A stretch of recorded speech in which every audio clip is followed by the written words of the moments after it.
Bismillahirrahmanirrahim. Assalamualaikum warahmatullahi wabarakatuh. Waalaikumsalam. Alhamdulillahilladzi anzala as-sakinata fi qulubil mu'minin liyazdadu imanan ma'a imanihim. Asyhadu an la ilaha illallah wahdahu la syarika lah. Al-Malikul Haqqul Mubin. Wa asyhadu anna Muhammadan abduhu wa rasuluh Shadiqul wa'dil amin.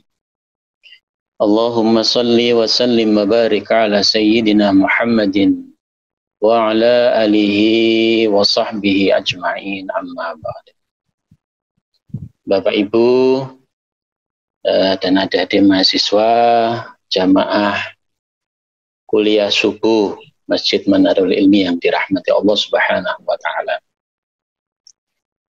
Pertama, marilah kita menghaturkan puja dan puji syukur kehadirat Allah Subhanahu wa Ta'ala, karena pada pagi hari ini kita masih diberikan kekuatan oleh Allah sama-sama bisa menjalani puasa di bulan Ramadan ini di hari yang ketujuh.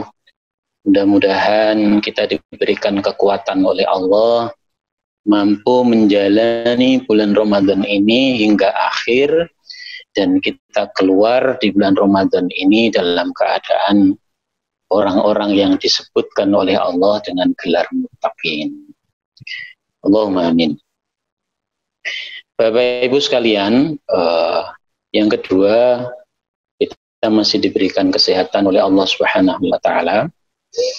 Diberikan kesehatan sehingga kita masih diberikan kekuatan pula untuk bisa mengikuti pengajian rutin ya dari teman-teman takmir Masjid Manarul Ilmi ini. Mudah-mudahan ngaji kita pada pagi hari ini dirahmati oleh Allah dan mendapat ridha dari Allah Subhanahu wa Ta'ala. Bapak Ibu sekalian, yang kedua, salawat dan salam mudah-mudahan senantiasa tercurah kepada junjungan kita Nabi Agung Muhammad sallallahu alaihi wasallam atas limpahan rahmat karunia Allah dan bimbingan beliau. Kita mengenal Islam, kita mengenal tuntunan beliau untuk mengenal Allah Subhanahu wa Ta'ala. Bapak Ibu yang dirahmati Allah, pada pagi hari ini sesuai dengan amanah panitia ini, saya diberikan materi tentang tanda-tanda kerusakan hati dan efeknya. Jadi sebelumnya nanti saya mohon maaf apabila nanti dalam memberikan penjelasan atau menguraikan materi mungkin ada kata-kata atau permisalan yang mungkin menyinggung Bapak Ibu sekalian. Ini tentu di awal perlu kami sampaikan. Bapak Ibu jemaah sekalian yang dirahmati Allah. Jadi tanda-tanda kerusakan hati, ya, ini materi yang bagi saya cukup berat ini. Ya. Bukan secara fisik Bapak Ibu. Ya. Jadi kalau tanda-tanda kerusakan hati tentu dokter yang lebih bisa menjawab. Ya. Nah, di dalam bahasa agama, ya, hati ini lebih sering disebut di dalam Al-Quran pun itu dengan istilah atau kalimat atau kata yang namanya qalbu. Jadi menurut Imam Al-Qusairi di dalam kitab Ar-Risalah itu, qalbu itu berasal dari kata qalb yang artinya taqallub, perubahan, atau di situ ketidaktenangan, ya, karena bergantung pada informasi yang diperoleh dari penglihatan, pendengaran, dan lain-lain. Ini kalau menurut Imam Al-Qushairi. Nah, bagaimana kalau sekarang qalbu ini menurut Allah Subhanahu wa taala sebagaimana disampaikan di dalam Al-Qur'an surah ke-22 ya, di ayat 46 Allah Subhanahu wa taala berfirman, afalam a'udzu billahi minasyaitonir rajim. أفلم يسيروا في الأرض فتكون لهم قلوب يعقلون بها. Dan tidaklah kalian berjalan di muka bumi ini, ya, sehingga hati kalian itu bisa berpikir, hati kalian itu bisa memahami ayat-ayat Allah Subhanahu wa taala. Kemudian ma'asyiral muslimin rahimakumullah, itu dari sisi Al-Qur'an. Jadi qalbu itu digunakan untuk memahami.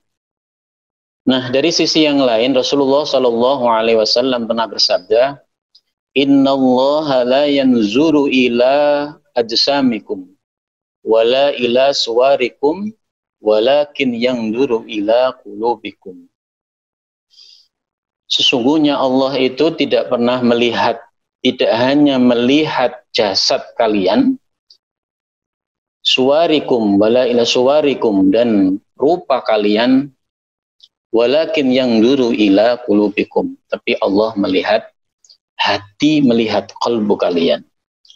Maka menurut para ulama didefinisikan qalbu itu adalah organ ruhani yang menjadi objek pengawasan Allah Subhanahu wa taala, yang berfungsi sebagai sentral manusia untuk mengenal dan memahami ayat-ayat Allah Subhanahu wa taala. Jadi itu hati atau qalbu yang disebutkan dalam Al-Qur'an maupun dalam hadis. Kemudian Bapak Ibu sekalian, mungkin ada yang bertanya, ya, ada satu hadis ya yang saya kira cukup terkenal itu, yang diriwayatkan oleh sahabat Nu'man bin Bashir. Di situ ada hadis Rasulullah Shallallahu alaihi wasallam, ala inna fil jasadil mudghah idza salahat salahat jasadu kulluh wa idza fasadat fasadal jasadu kulluh ala wahiyal qalbu. Jadi kata Nabi, ala inna fil jasadil mudghah, sesungguhnya di dalam jasad itu ada segumpal daging yang apabila baik daging itu, maka baik pula seluruh tubuh. Kemudian apabila rusak segumpal daging itu, maka rusaklah seluruh tubuh.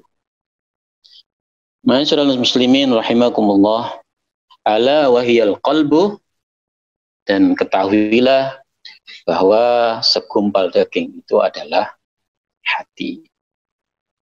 Nah, tadi qalbu itu adalah organ rohani, sedangkan kalau di dalam hadis ini tentu saja Rasulullah mengatakan segumpal daging. Maka bagaimana menyambungkan kedua pengertian ini?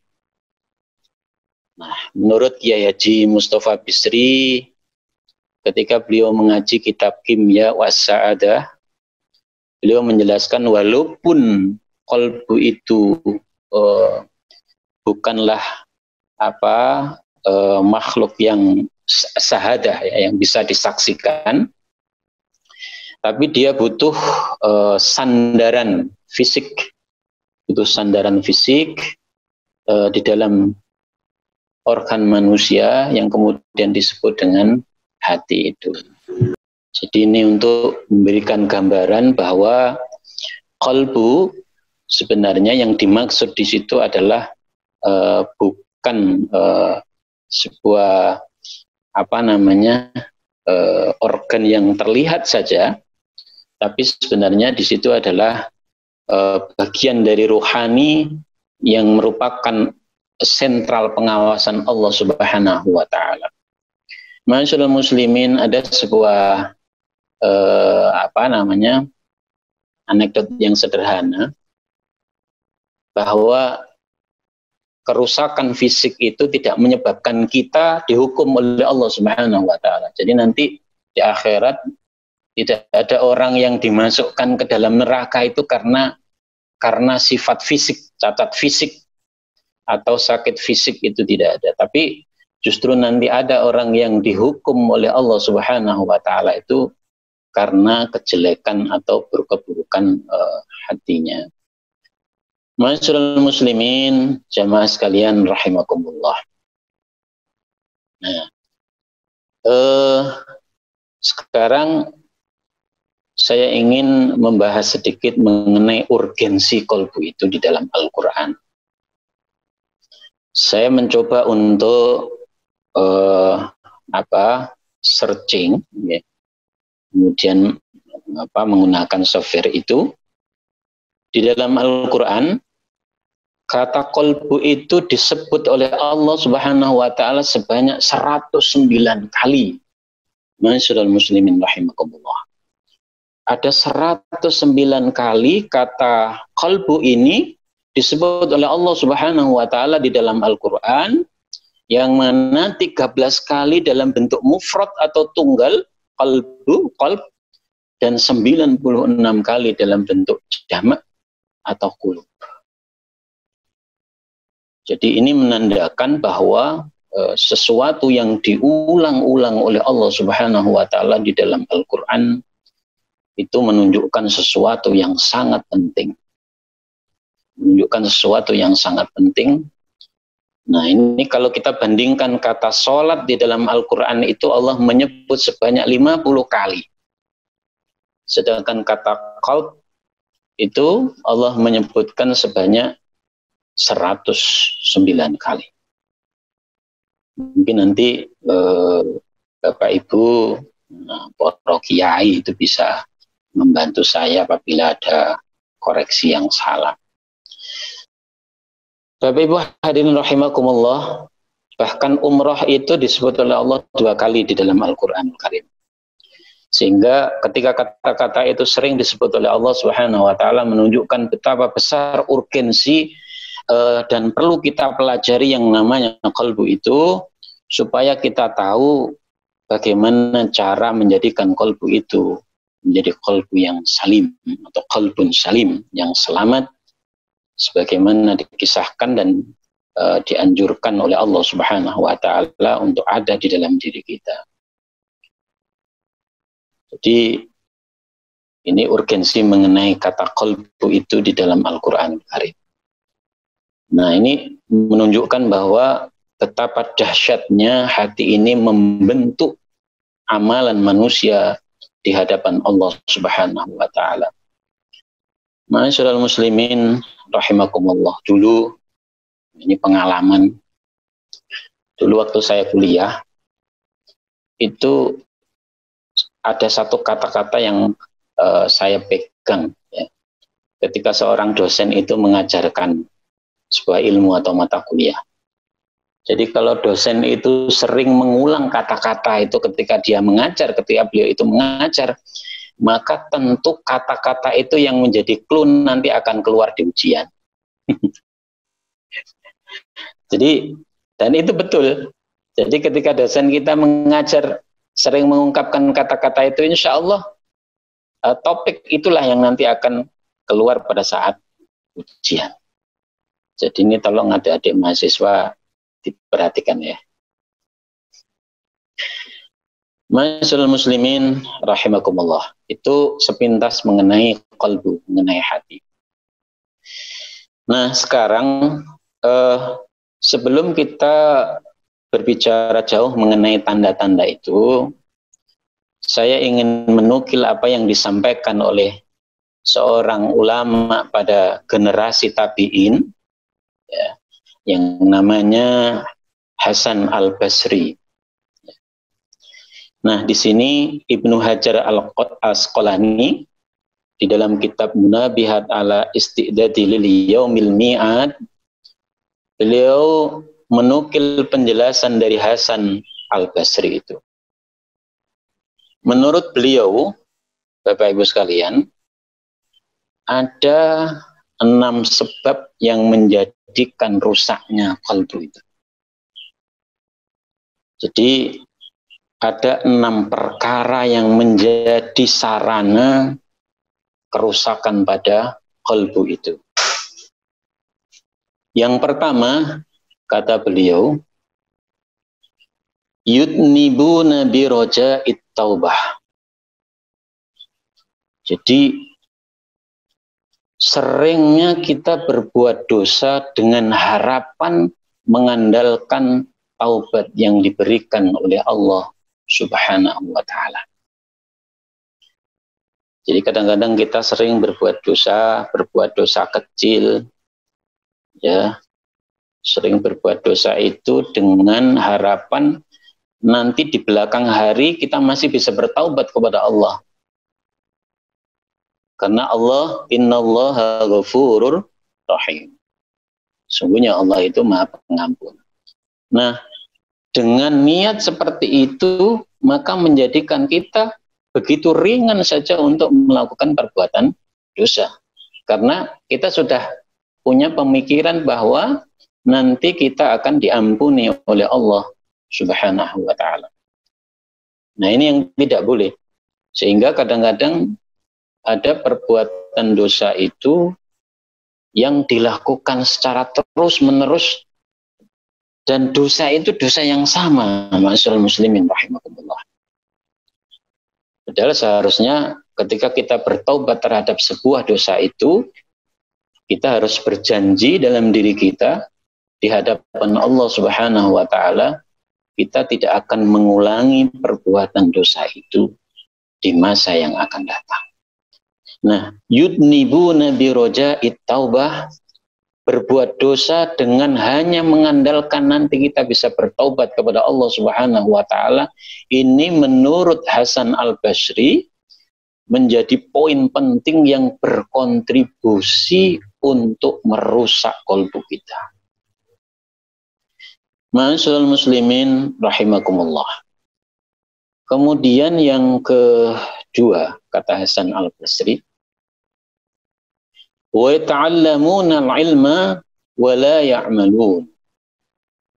Nah, ini cukup penting ini, ma'asyiral muslimin rahimakumullah, Bapak Ibu sekalian.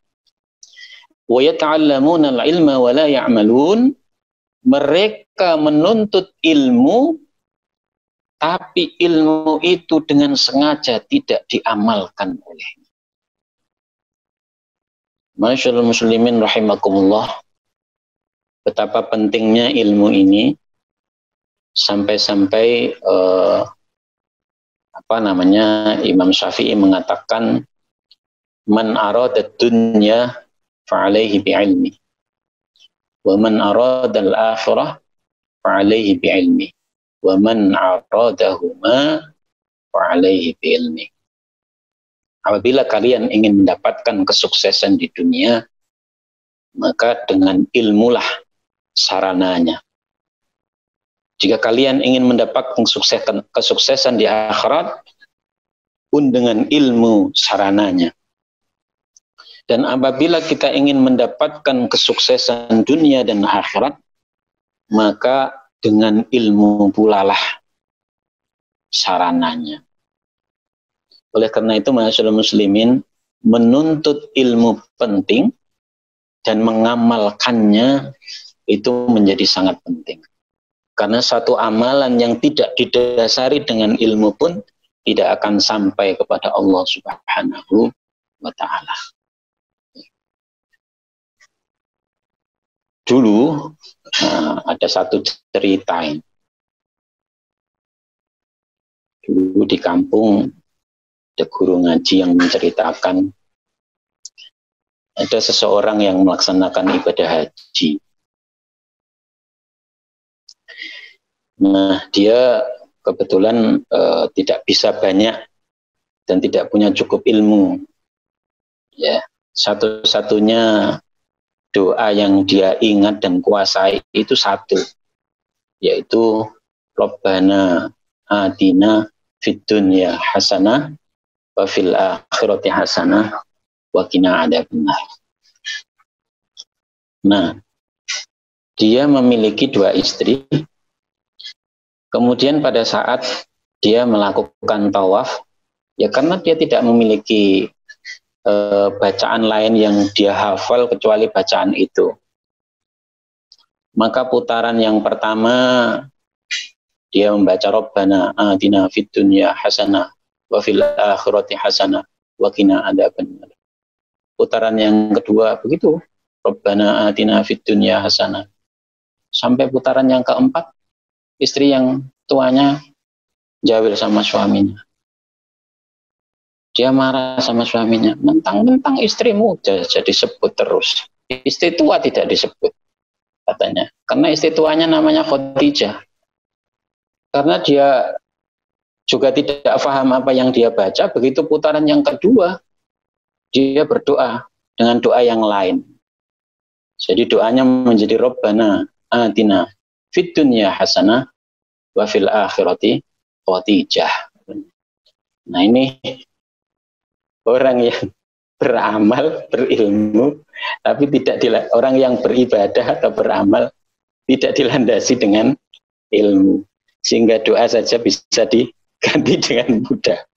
Jadi yang tadinya Rabbana atina fid dunya hasanah wa fil akhirati hasanah berubah menjadi Rabbana atina fid dunya hasanah wa fil akhirati Khadijah. Nah, itu tidak dilandasi dengan ilmu dan pengetahuan. Nah, bahkan ada satu cerita juga Bapak Ibu sekalian, dulu dikisahkan oleh almarhum Gus Dur. Ketika jamaah haji berangkat dari Indonesia, kemudian turun di Jeddah, itu ada beberapa orang Arab itu yang merupakan kuli panggul. Nah, mungkin karena berebut tempat, ya berebut bagasi yang ingin diangkat itu, akhirnya mereka dua orang kuli panggul ini karena dari Arab, menggunakan bahasa Arab, mereka bertengkar dengan menggunakan bahasa Arab. Nah, jamaah dari kita itu karena tidak mengerti, mereka mengerumuni kuli panggul itu sambil mengangkat kedua tangannya. Amin, amin, amin katanya. Ya, kenapa kok amin, amin? Nah, ini sedang doa. Padahal mereka sebenarnya sedang bertengkar. Wa yata'allamuna al-ilma wa la ya'malun. Yang kedua. Jadi mereka memiliki ilmu tapi tidak mengamalkannya. Ma'asyiral muslimin rahimakumullah. Nabi mengatakan di dalam sebuah hadis, "Ballighu anni walau ayat." Jadi sampaikan dariku walaupun hanya satu ayat. Tidak apa-apa kalau kita hanya bisa menguasai bacaan suratul Fatihah dengan baik, maka ajarkanlah itu dengan baik kepada orang yang belum mengerti suratul Fatihah. Kemudian yang ketiga, ma'asyiral muslimin rahimakumullah, yang menyebabkan kerusakan pada hati. Wa idza amilu la yukhlisu. Yaitu mereka orang-orang yang apabila dia beramal itu tidak dilandasi dengan keikhlasan karena Allah Subhanahu wa ta'ala. Ini memang menjadi ruh dari setiap amal yang kita lakukan. Kuncinya itu adalah ikhlas. Jadi kunci utama dari amal yang sampai kepada Allah Subhanahu wa ta'ala itu adalah amal yang ikhlas. Nah, dahulu ada seorang ulama itu yang ketika ditanya oleh santrinya, "Yai, bagaimana cara memahami atau mengetahui bahwa amal kita itu ikhlas. Nah, katanya Kiai itu dengan memberikan satu contoh yang sederhana. Kalau kalian ingin tahu ikhlas secara mudah dan sederhana itu, besok pagi ketika kalian bangun tidur, katanya, ketika kalian bangun tidur, kemudian kalian ke toilet, mohon maaf buang air besar, maka setelah buang air besar itu, apakah kalian rela atau tidak? Walaupun sebenarnya kalian tadi malam itu makan makanan yang enak. Ya tentu saja rela. Baik itu kita tadi malam makanan yang enak atau tidak enak, maka ketika itu sudah menjadi kotoran, kita buang, maka tidak lagi kepikiran di dalam diri kita.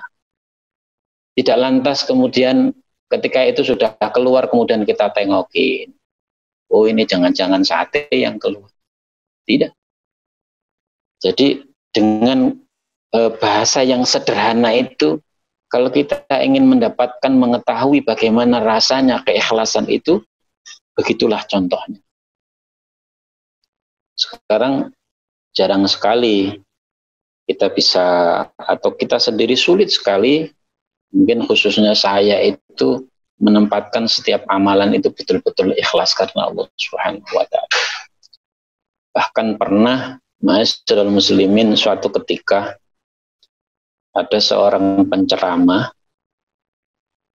ini tidak ngerasani karena nama, tempat, dan nomor HP tidak disebutkan, sebagai itibar saja.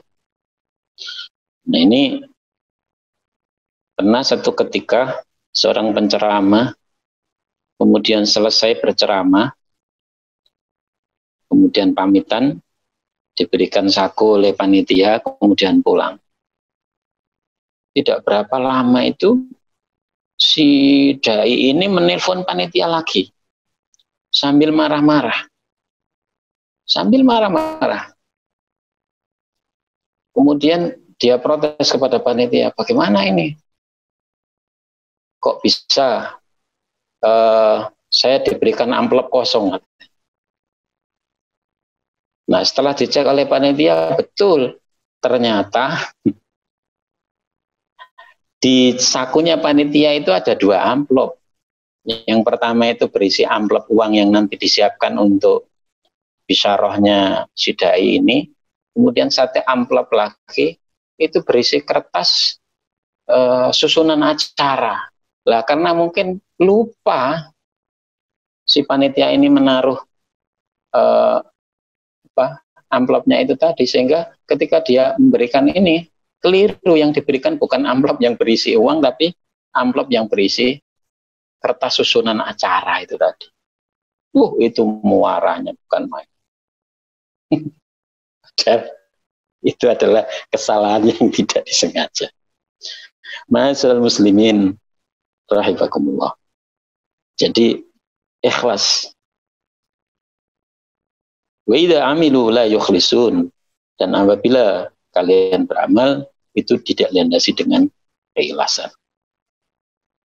Yang keempat, kata Hasan Al-Basri, perkara yang bisa merusak hati itu adalah wa ya'kuluna rizqallah wa la yashkurun.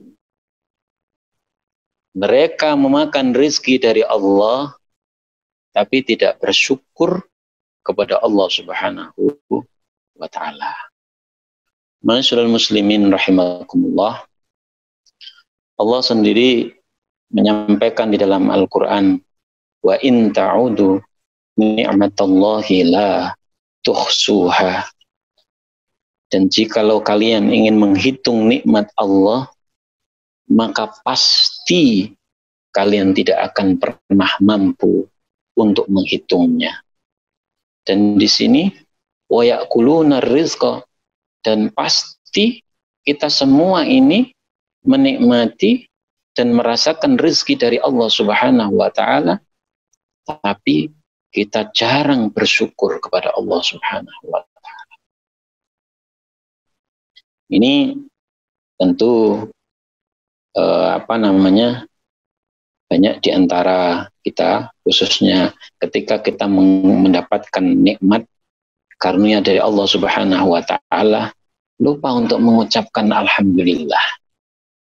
Agama kita mengajarkan ketika kita mendapat karunia yang menyenangkan dari Allah Subhanahu wa taala, maka agama kita mengajarkan kepada kita untuk mengucapkan kalimat alhamdulillahilladzi bi ni'matihi tatimmus shalihat. Alhamdulillahilladzi, segala puji bagi Allah yang dengan nikmatnya, alladzi bi ni'matihi, dengan nikmatnya itu semoga meningkatkan kualitas amal soleh kita. Jadi ketika kita mendapatkan nikmat yang dari Allah Subhanahu wa taala, kita dianjurkan untuk melafalkan kalimat alhamdulillahilladzi bi ni'matihi tatimmus shalihat. Kalaupun tidak, maka pada kondisi seperti sekarang ini, pandemi corona ini, kita tetap harus bersyukur kepada Allah Subhanahu wa taala walaupun diberikan ujian seperti adanya corona ini. Maka lafalnya pun sedikit berbeda dengan yang tadi. Agama kita pun mengajarkan alhamdulillah ala kulli hal. Nah, itu dua lafaz yang sebaiknya sering kita gunakan untuk mensyukuri nikmat yang dikaruniakan oleh Allah Subhanahu wa taala kepada kita. Jadi kalau nanti yang ditakdir oleh Allah Subhanahu wa taala mendapatkan THR, maka Bapak Ibu, ucapan yang sebaiknya yang keluar dari lisan kita adalah alhamdulillahilladzi bi ni'matihi tatimmus shalihat. Bagi yang tidak mendapatkan, tetap bersyukur kepada Allah dengan kalimat alhamdulillah ala kulli hal. Kemudian yang kelima, ma'asyiral muslimin rahimakumullah. Jadi kita jarang bersyukur kepada Allah juga merupakan perkara atau sebab dari kerusakan hati. Yang kelima, ma'asyiral muslimin rahimakumullah, yang juga berkontribusi terhadap kerusakan hati adalah wa ma yardawna biqismatillah. Jadi kita atau orang yang tidak ridho dengan keputusan Allah Subhanahu wa ta'ala. Jadi ada takdir yang telah digariskan oleh Allah kepada kita, ada rizki yang sudah dijatahkan untuk kita dari Allah Subhanahu wa ta'ala, dan ada keputusan Allah Subhanahu wa ta'ala kepada kita, dan orang-orang yang menjadi sebab rusaknya hati ini adalah mereka tidak ridho dengan keputusan Allah Subhanahu wa ta'ala terhadap diri kita. Nah, ini kadang-kadang sering ketika kita diberikan suasana panas, kita mengeluh. Kemudian kita diberi hujan, juga mengeluh. Jadi padahal siapa yang memberi hujan dan memberi panas itu semua adalah Allah Subhanahu wa ta'ala. Jadi seringnya kita tidak ridho terhadap keputusan Allah, itu menurut Imam Hasan Al-Basri juga menjadi sebab rusaknya hati. Yang keenam, yang terakhir, menurut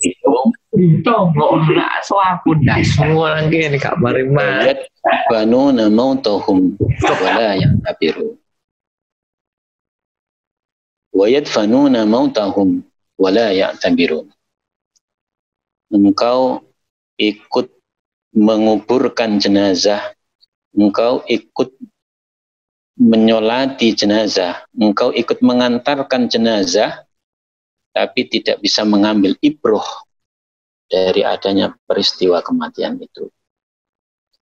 Jadi, masyaallah muslimin, kata Rasulullah Shallallahu Alaihi Wasallam, kafa bil mauti wa'idhu. Cukuplah maut menjadi nasihat yang terbaik untuk kalian. Nah, ini sering pada saat kita mengantar jenazah itu, malahan kita berbicara sendiri. Ada yang bergurau, ya. Kemudian ada yang ya, sibuk dengan urusannya sendiri. Padahal sebenarnya ketika kita menguburkan jenazah itu adalah peringatan dan iktibar yang sangat besar, nasihat yang sangat besar di depan kita untuk menjadikan hati kita menjadi lembut. Karena ketika kita ikut mengantarkan, menguburkan jenazah itu, seakan-akan itu merupakan nasihat dalam diri kita. Kalau sekarang engkau yang dikuburkan, dibaringkan di kubur ini, maka bisa jadi esok atau kapan pasti aku akan seperti itu. Sehingga ketika kita bisa mengambil iktibar dan pelajaran ini, menjadikan hati kita menjadi lembut. Sehingga seperti dawuhnya Rasulullah Shallallahu Alaihi Wasallam ini, kafa bil mauti wa'idhu.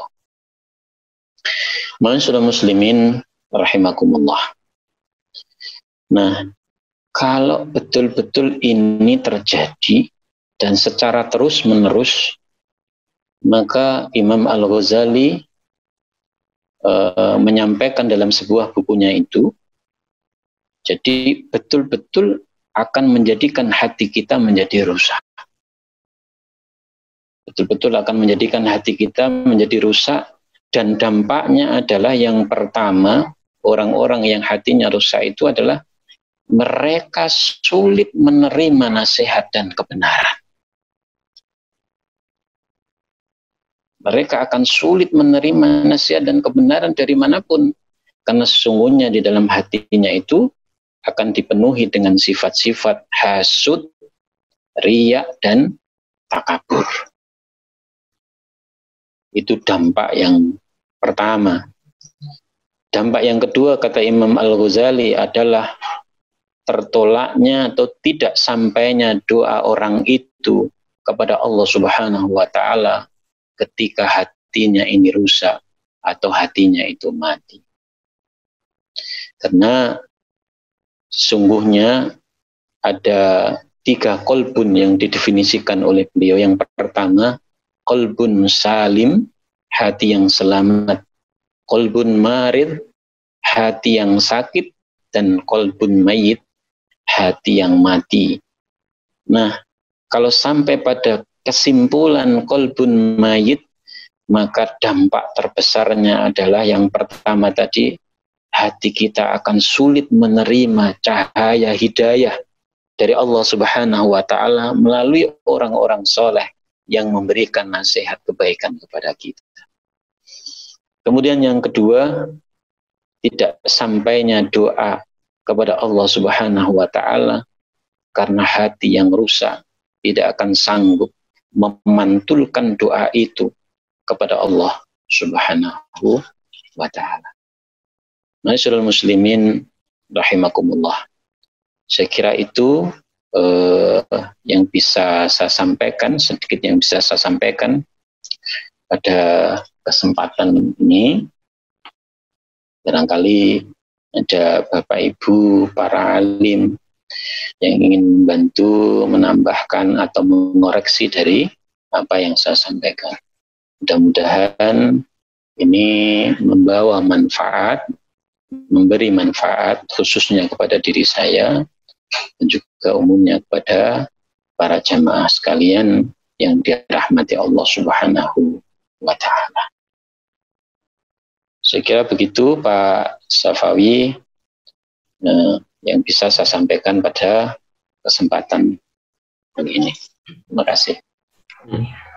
Matur suwun Pak Imam Abadi. Monggo Bapak Ibu sekalian jika ada pertanyaan atau tambahan terkait dengan materi yang sudah disampaikan oleh Pak Imam Abadi. Izinkan saya untuk merangkum sedikit bahwa tadi ada 6 perkara yang bisa merusak hati, dan kemudian ada 2 perkara yang bisa terjadi ketika kerusakan-kerusakan hal tadi selalu kita lakukan terus-menerus. Monggo, silakan Bapak Ibu. Oh, ini ada pertanyaan dari Ibu RS Rahayu. Mohon izin bertanya, bagaimana cara manajemen hati ketika ingat akan kesalahan di masa lampau, jadi tidak terkungkung akan hal tersebut. Karena Allah Maha Pengampun, namun terkadang bisikan setan selalu menyakiti bahwa kesalahan kita tidak terampuni. Monggo Pak Imam Abadi atas pertanyaan dari Ibu Rahayu ini. Terima kasih Bu. Kalau kita melakukan kesalahan, Rasulullah SAW pernah menyampaikan al-insanu mahalul qata' wan nisyan. Jadi manusia itu tempatnya salah dan lupa. Dan Rasulullah juga pernah menyampaikan kullu bani adam khata'una wa khairu khata'una at-tawwabun. Jadi setiap anak Adam itu pasti pernah mengalami yang namanya salah. Ya. Dan sebaik-baik orang yang melakukan kesalahan itu adalah kita bertaubat kepada Allah Subhanahu wa taala. Nah, taubatan nasuha, para ulama menyampaikan adalah yang pertama, kita betul-betul banyak untuk beristighfar kepada Allah Subhanahu wa taala. Banyak memohon ampun kepada Allah Subhanahu wa taala.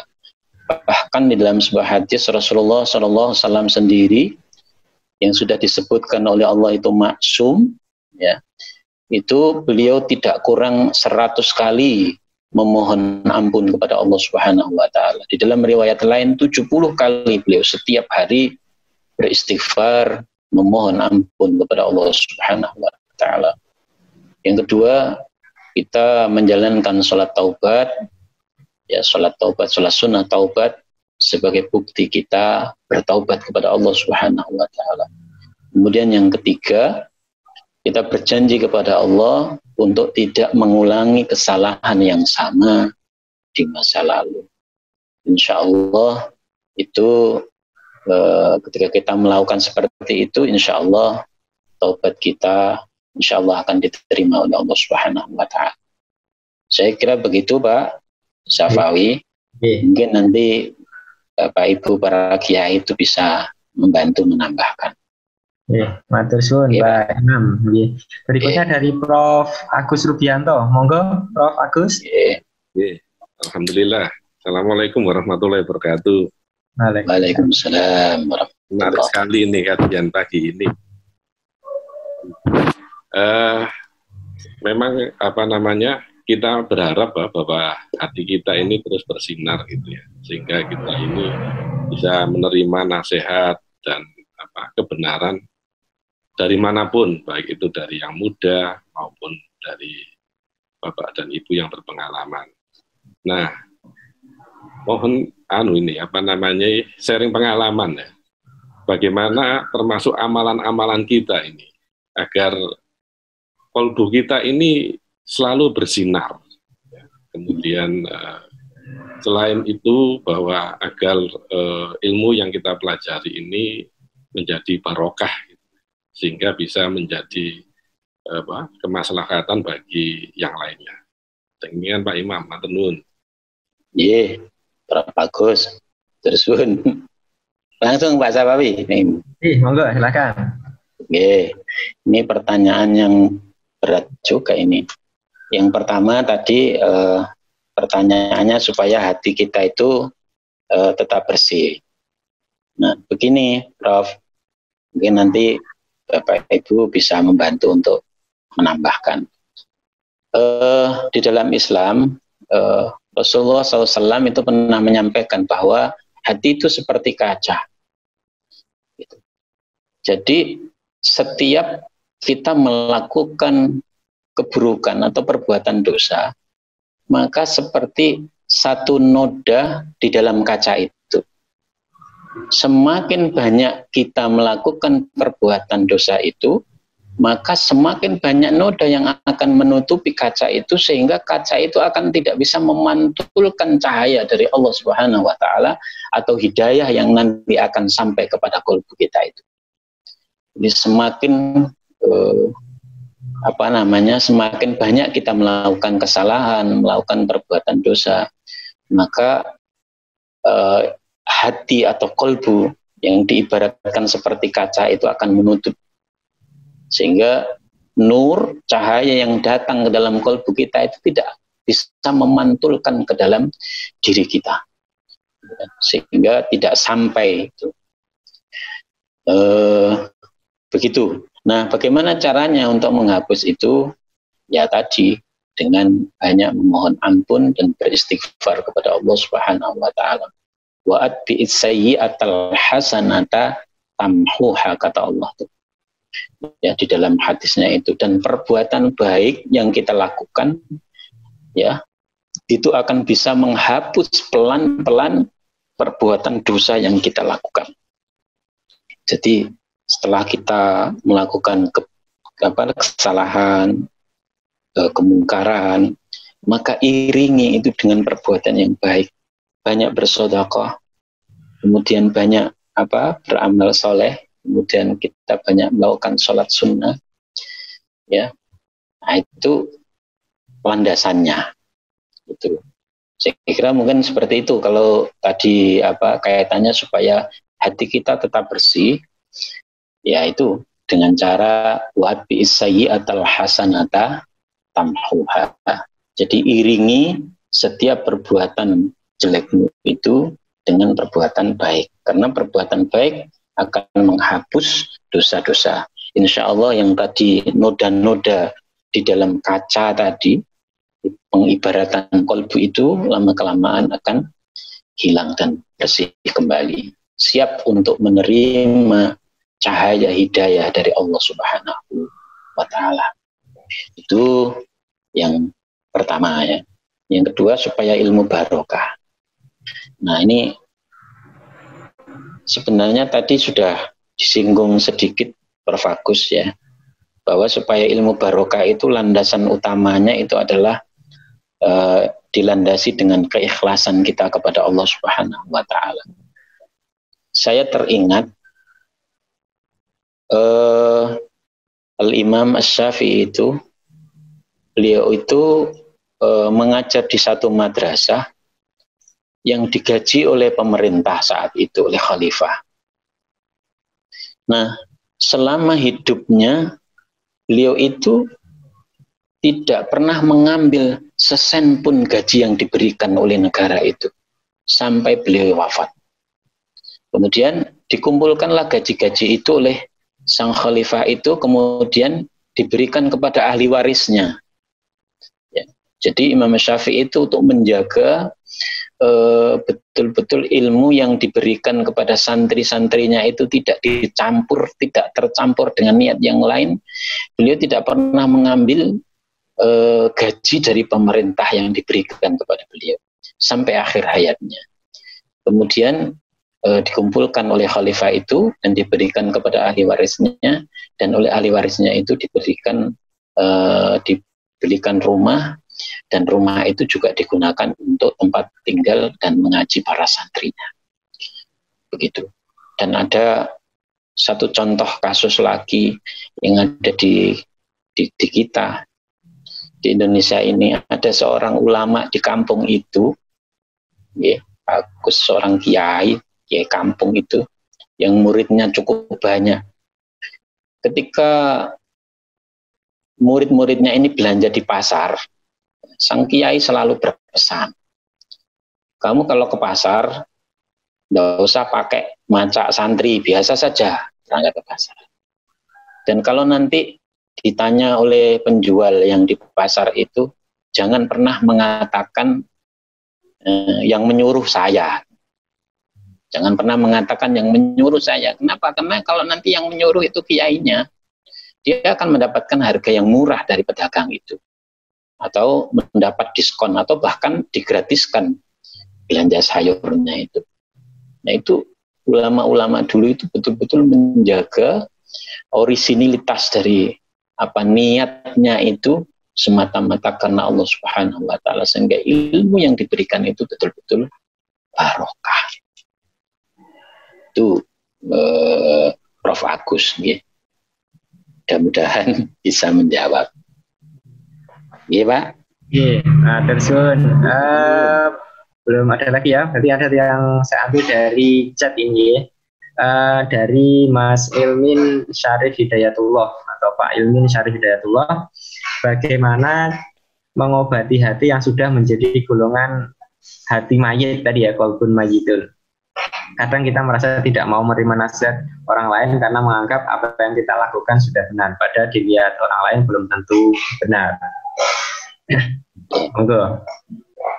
Ya, jadi kalau sampai pada sudah tahap yang tadi qalbun mayyit, yang mati itu, ya tentu jalan yang pertama adalah kita memperkuat keilmuan kita dan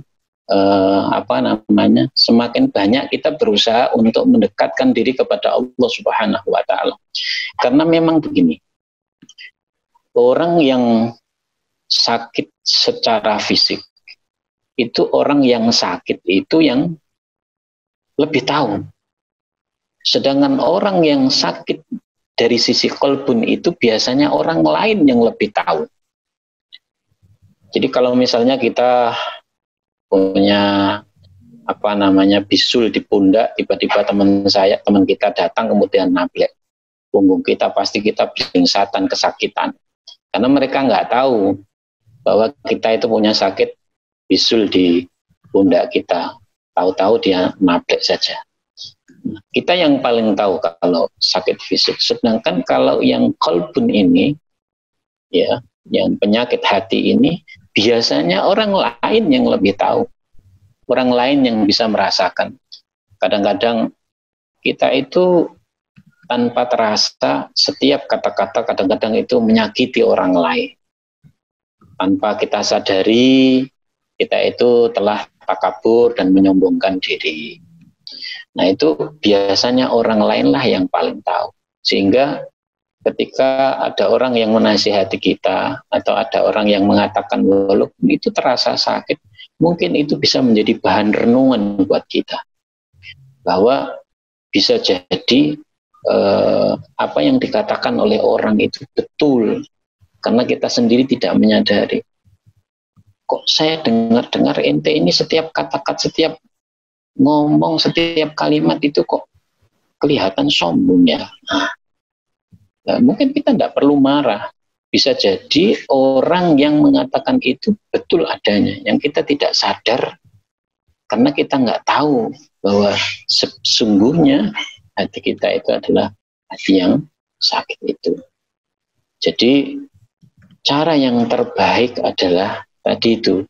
Jadi kita banyak bertaubat kepada Allah Subhanahu wa taala, banyak mengkaji Al-Qur'an, banyak meminta nasihat dari orang.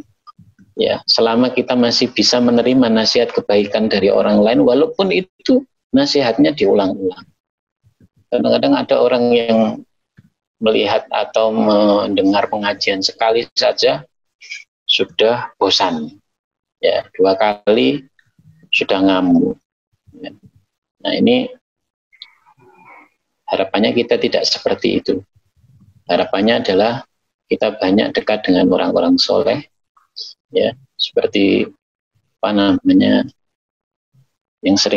kalimat yang sering kita gunakan pujian itu dari Wali Songo itu, Tombo ati ikulimu. Ya. Nah salah satunya adalah baca Quran dengan artinya, sholat malam, zikir, kemudian berkumpul dengan orang-orang yang baik, orang-orang yang soleh. Insya Allah akan insya Allah akan tertular kebaikan itu. Saya kira begitu Pak Syafawi. Iya. Masih kita buka pertanyaan ya Pak Ardi. Ada banyak pertanyaan ini. Ini banyak pertanyaan di chat ini. Silakan Pak Imam. Yang berikutnya dari Natasha Santika Azahra, ya. Ada dua pertanyaan. Yang pertama adalah, ada saudara saya jika dinasihati seperti sulit untuk menerima. Apakah hal ini mengindikasikan bahwa hatinya sudah mati? Kemudian yang berikutnya, kira-kira apa yang bisa saya lakukan kepadanya dan untuk diri saya? Kira-kira itu ya kata kunci untuk pertanyaannya. Monggo. Kayaknya hampir sama dengan terus tadi. Iya, sama dengan, kayaknya hampir sama. Jadi kalau kita menasihati atau memberikan mau'izatul hasanah itu ya tidak sekali dua kali. Lakukan kebaikan itu terus menerus. Mungkin sekali dua kali tidak menerima, suatu saat setiap saking seringnya kita mengulang-ulang nasihat kebaikan itu kepada saudara kita, insya Allah suatu saat itu akan sampai kebaikan itu kepada dia. Kemudian yang kedua adalah jangan lupa kita untuk mendoakan orang itu. Kita doakan, karena doa seorang muslim kepada saudaranya yang muslim lain tanpa diketahui oleh saudaranya itu termasuk doa yang mustajabah. Jadi doakan saudara kita itu, mudah-mudahan suatu saat hatinya akan kembali bersinar dan mau menerima kebenaran. Saya kira itu, Pak. Ini yang pertanyaan kedua, ternyata ada lagi, Prof. Ini dalam Al-Quran disebutkan bahwa kelak akan ditampakkan apa-apa yang sudah kita kerjakan atau lakukan. Lalu bagaimana dengan dosa-dosa kita yang sudah lalu, yang telah kita taubati, apakah juga akan dibalas ya? Dosa-dosa kita apakah juga akan ditimpakan, istilahnya apa ya, dampaknya dibalas ketika kita sudah bertobat? Monggo. Gini, ada sebuah kisah yang menarik ya. Ada dua orang di situ. Yang pertama adalah orang yang punya kesalahan. Ya, orang yang punya kesalahan kepada orang itu, dan orang ini mengadu kepada Allah Subhanahu wa taala, saya tidak terima terhadap kesalahan orang itu. Ya, terhadap kesalahan orang itu. Kemudian akhirnya Allah menampakkan kepada orang ini, apakah kamu melihat ini? Allah tampakkan surga kepada orang itu. Masya Allah, luar biasa ya Allah. Bagaimana saya mendapatkannya? Bahwa kamu bisa meraihnya itu asalkan kamu mengikhlaskan dosa saudaramu ini. Jadi ketika kita sudah bertobat kepada Allah, ya, kita bisa bertobat kepada Allah Subhanahu wa taala, ya insya Allah ketika kita betul-betul bertaubat dengan taubatan nasuha, maka insya Allah dosa-dosa kita itu akan dihapus oleh Allah Subhanahu wa taala. Asalkan kita meninggal tetap dalam keadaan muslim, ya. Dalam keadaan muslim. Maka Allah insya Allah ketika kita mati dalam keadaan bertaubat kepada Allah, kita memohon ampun kepada Allah, maka Allah insya Allah akan menghapus dosa-dosa yang kita lakukan. Wallahu a'lam. Gitu kayaknya, Pak. Terus, ini ada pertanyaan berikutnya dari Pak Ali Mas Duki. Ada dua hal yang kontraproduktif mungkin atau kontra gitu ya.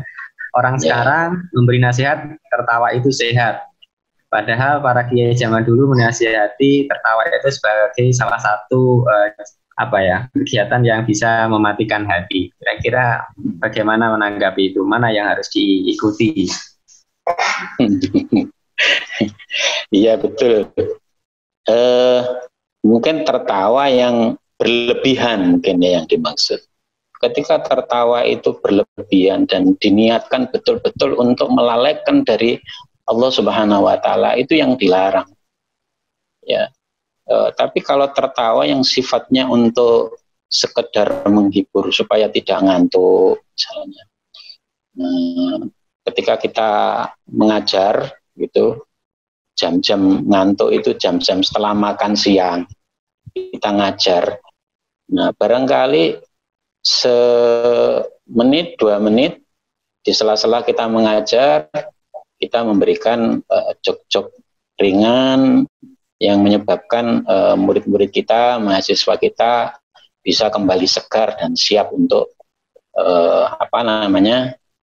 kembali menerima dan mengikuti kuliah dengan baik. Ini daripada kita serius terus ya.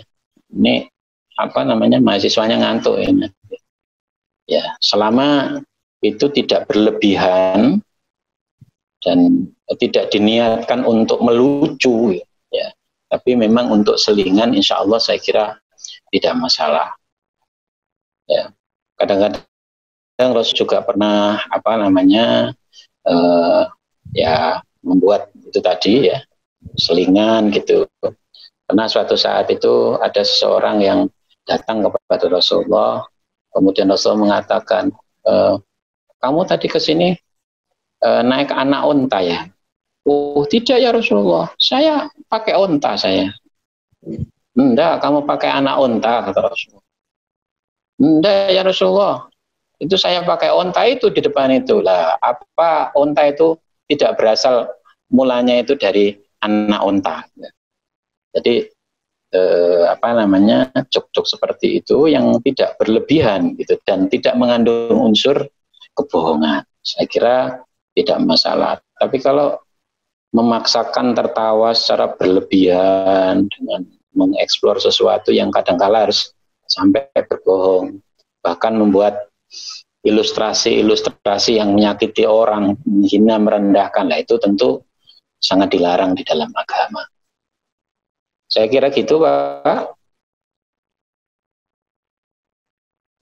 Halo? Iya, berikutnya dari Prof. Tardi. Monggo, Prof. Siap. Iya, mohon maaf nih baru saya unmute tadi. Maturun waktunya memang sudah sangat mepet sekali. Sangat menarik Pak Imam, hati itu ya tadi seperti Pak Ali sebutkan terakhir memang ada hal yang kontradiktif itu. Ini ada 2 hal kecil yang ingin saya sampaikan. Memang saat ini itu kalau hal yang kecil kontradiktif kadang sering juga kita lihat ya, dulu ada peribahasa di dalam tubuh yang sehat itu terdapat jiwa yang sehat itu Pak. Nah, itu. Nah, tapi sekarang tuh kadang kok sudah agak terbalik ya. Nah, banyak yang tubuh sehat tapi hatinya nggak sehat itu ya, seperti di rumah sakit jiwa menur itu banyak itu ya itu. Tapi sekarang tuh justru sebaliknya, bagaimana kalau hati itu sehat maka itu seperti tidak stres ya, selalu sabar dan kelihatannya mendorong fisik itu sehat, sehingga sudah boleh kita balik bahwa jiwa yang sehat akan menjadikan fisik itu sehat. Kelihatannya memang sesuai dengan zaman tuh ya, termasuk ketawa tadi ya itu. Nah, itu cuma sebagai ilustrasi kecil aja. Nah, pertanyaan saya yang kedua, Pak Imam, ini ringkas juga bahwa kita itu hidup di dalam kampus, nih. Ini sama-sama Pak Imamnya ya, Pak Imam Abadi atau Pak Imam Safawi ya. Oke. Ya itu kita sering boleh katakan ya berdeal dengan keluarga kita sendiri, keluarga karyawan, dosen, apalagi nanti pada saat sudah penerimaan mahasiswa baru begitu ya. Nanti sebagai pemimpin atau pimpinan itu mesti banyak dilema ya. Tanda petik banyak titipan, itu satu ya. Itu kita harus dihadapi ya, bagaimana keikhlasan itu bisa bisa terjaga dalam hati kita. Belum nanti kalau sudah dalam proses belajar mengajar gitu, oh ternyata yang saya ajar di hadapan saya itu dalam kelas itu salah satunya anaknya Bapak anggap jadikan ini, apalagi anaknya Pak Rektor, apalagi anaknya Pak ini. Saya gimana ya memberikan nilai itu, bisa nanti nggak lulus bagaimana ya. Di situ kelihatannya pertentangan itu sangat hebat, dan antara keikhlasan dan kejujuran itu kelihatannya dipertaruhkan di situ Pak Imam. Nah, saya itu yang jelas saya yakin Bapak Ibu dosen juga sering berhadapan. Itu kadang saya masih yang jelas ya, bukan hanya kadang tapi sering itu kalah itu. Saya tahu bahwa ini anaknya ini kalau nanti gitu, apalagi kadang-kadang ada telepon dari Jakarta, Pak ini titip saya ini ya. Akhirnya kita berikan nilai itu kadang-kadang tidak ikhlas itu. Saya berikan nilai 80 tapi pantasnya cuma 60, nggak diberi gitu nanti nggak lulus ya. Ini kelihatannya pertentangan yang luar biasa. Mungkin ada semacam kiat yang bisa di-sharing dengan kami, Pak Imam. Mohon itu Matur nuwun Pak Imam, kira-kira itu aja. Terima kasih. Assalamualaikum warahmatullahi wabarakatuh. Waalaikumsalam. Waalaikumsalam. Pak Imam, abadi langsung ditanggapi mawon. Oke. Ini pertanyaannya Pak Tardi ini rasanya mungkin mewakili kita semua ya. Cuma ini Pak ya, ketika menghadapi kondisi seperti itu ya, agama itu mengajarkan satu doa Pak Tardi, mengajarkan satu doa. Doanya itu mudah begini. Ya muqallibal qulub, sabbit qulubana 'ala din, sabbit qalbi 'ala din. Ya muqallibal qulub, wahai zat yang membolak-balikkan hati. Sabbit qulubana 'ala din, teguhkan hati kami ya Allah di dalam agama yang lurus itu. Nah ini tentu ketika ada tuntunan doa seperti ini berarti kan karena ada hati kita itu yang tadi itu terbolak-balik itu Pak. Iya, itu harus. Oleh karena itu agama mengajarkan untuk meneguhkan itu sering-seringlah doa ini kita bacakan. Ya muqallibal qulub, sabbit qalbi 'ala dinik. Ya Allah yang maha membolak-balikkan hati, teguhkanlah hati saya di dalam agama yang lurus ini. Saya kira itu Pak. Mudah-mudahan ya dengan menjawab singkat itu. Dengan ikhlas insya Allah bisa. Ikhlas insya Allah. Matur nuwun sangat Pak Imam. Matur nuwun. Sami-sami Pak.